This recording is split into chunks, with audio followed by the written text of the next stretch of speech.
Welcome back to our channel friends. तो आज की इस वीडियो में हम लोग जानेंगे श्रृंगार रस के बारे में। श्रृंगार रस की परिभाषा क्या होगी, इसका उदाहरण क्या होगा और श्रृंगार रस कितने प्रकार के होते हैं। यह प्रत्येक वर्ष बोर्ड एग्जाम में पूछा जाता है और इससे आपको 2 अंक मिलता है। तो चलिए सबसे पहले हम इसकी परिभाषा जानेंगे। परिभाषा क्या है? सहृदय नायक नायिका के चित्त में रति नामक अस्थाई भाव का जब विभाव, अनुभाव एवं संचारी भावों से संयोग होता है तब श्रृंगार रस की उत्पत्ति होती है। अर्थात आप ऐसे भी लिख सकते हैं कि रति नामक अस्थाई भाव का जब विभाव, अनुभाव एवं संचारी भावों से संयोग होता है तब श्रृंगार रस की उत्पत्ति होती है। चलिए इसके बारे में हम जानेंगे। ये 2 प्रकार के होते हैं। जो श्रृंगार रस होता है यह 2 प्रकार के होता है। पहला है संयोग श्रृंगार। संयोग श्रृंगार की परिभाषा होगा जहाँ नायक और नायिका के मिलन का वर्णन होता है वहाँ संयोग श्रृंगार रस होता है। अर्थात जिस पंक्ति में या जिस वाक्य में नायक और नायिका के मिलन का वर्णन होता है वहाँ पे संयोग श्रृंगार रस होता है। इसका उदाहरण देखिए। इसका उदाहरण होगा मेरे तो गिरधर गोपाल दूसरो न कोई, जाके सिर मोर मुकुट मेरा पति सोई। इसका अर्थ होगा मेरे तो गिरधर गोपाल, गोपियाँ कह रही हैं मेरे जो हैं गिरधर गोपाल ही मेरा सर्वस्व हैं, सब कुछ हैं, जिनके सिर पे मोर मुकुट है वही मेरे पति हैं। दूसरा जो वाक्य है देखिए इसका दूसरा उदाहरण, अरे बता दो मुझे कहाँ प्रवासी है मेरा, उसी बावले से मिलने को डाल रही हूँ मैं फेरा। तो इसका 2 उदाहरण है, जो आपको आसान लगेगा आप उसे याद कर लीजिएगा। इसका दूसरा है वियोग श्रृंगार।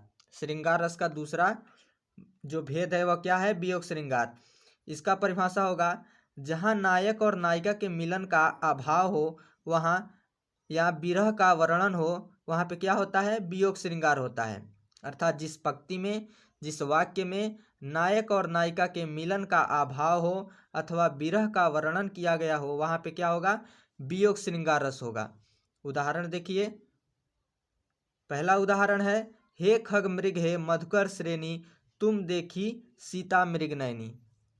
इसका अर्थ होगा देखिए हे खग मृग हे मधुकर श्रेणी, जब भगवान श्री रामचंद्र अपनी भार्या सीता को ढूंढते हुए जाते हैं तो वे वनों से होकर जाते हैं और वहाँ के वनों में पूछते हैं कि हे खग, हे पक्षी, हे मृग, हे हिरण, हे मधुकर श्रेणी, क्या तुमने मेरी सीता अर्थात उनकी अपनी पत्नी के बारे में बताते हैं कि मृगों के नयनों से युक्त सीता को देखा है। यहाँ पे देखिए इस पंक्ति में पूर्ण रूप से जो है विरह का वर्णन हो रहा है। अर्थात यह एक वियोग श्रृंगार रस का उत्कृष्ट उदाहरण होगा। इसका दूसरा उदाहरण देखिए, बहुत ही आसान है। दूसरा है उद्धव मोहि ब्रज बिसरत नाही। अर्थात इस पंक्ति में भगवान श्री कृष्ण उद्धव जी से कह रहे हैं कि हे उद्धव मुझे ब्रज भूलता नहीं है। देखिए इस पंक्ति में पूर्ण रूप से विरह का वर्णन हुआ है, तो यह भी एक वियोग श्रृंगार रस का उदाहरण होगा। तो इस वीडियो में मैंने आपको वियोग श्रृंगार रस के बारे में बताया। संयोग श्रृंगार रस क्या होता है, इसकी परिभाषा क्या है, श्रृंगार रस की परिभाषा क्या है, इन सब के बारे में आपको बताया हूँ। अगर वीडियो अच्छा लगा हो तो लाइक कर दें, चैनल पर नए हैं तो चैनल को सब्सक्राइब करके नोटिफिकेशन बेल को दबा के ऑल पे क्लिक कर लें ताकि हमारा जो भी वीडियो है उसका नोटिफिकेशन आपको मिलता रहे। Thanks for watching.